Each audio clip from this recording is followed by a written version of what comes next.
السلام علیکم پیارے دوستو، پی ایس ایل 8 کے شیڈول کا اعلان ہو گیا ہے۔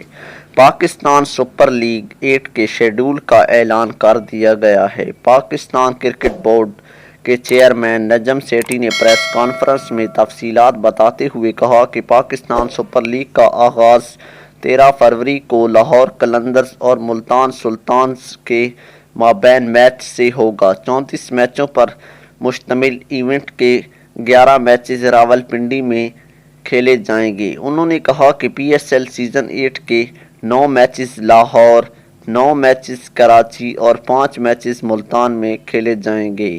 پی ایس ایل 8 میں ٹوٹل 36 غیر ملکی کھلاڑی شرکت کریں گے۔ نجم سیٹھی نے کہا کہ لاہور قلندرز، کراچی کنگز، ملتان سلطانز اور اسلام آباد یونائیٹڈ کی ٹیمیں ہوم گراؤنڈز پر 5-5 میچز کھیلیں گی، جبکہ ٹورنامنٹ کا فائنل 19 مارچ کو قذافی اسٹیڈیم لاہور میں کھیلا جائے گا۔ انہوں نے کہا کہ ٹورنامنٹ کے دوران ویمنز کرکٹ کے 3 نمائشی میچز بھی کھیلے جائیں گے۔ چیئرمین پی سی بی نے کہا کہ پی ایس ایل کے ترانے کے لیے علی سیٹھی کا نام زیر غور تھا، لیکن میں نے مفادات کے تنازع کی وجہ سے علی سیٹھی کا نام نکلوا دیا ہے، اور اس میں کوئی شک نہیں کہ علی سیٹھی بھی گانے میں دلچسپی رکھتا تھا، لیکن جب میں پی سی بی میں نہیں ہوں گا تو تب وہ گا لے گا، مجھے کوئی اعتراض نہیں۔ انہوں نے کہا کہ 2 سال کورونا کی وجہ سے پی ایس ایل ریونیو کے اعتبار سے اچھا نہیں رہا، تاہم گزشتہ سال پی ایس ایل کے لیے اچھا سال رہا اور پی ایس ایل کا رواں سیزن بھی اچھا ہوگا۔ ناظرین، اس کے بارے میں آپ کی کیا رائے ہے؟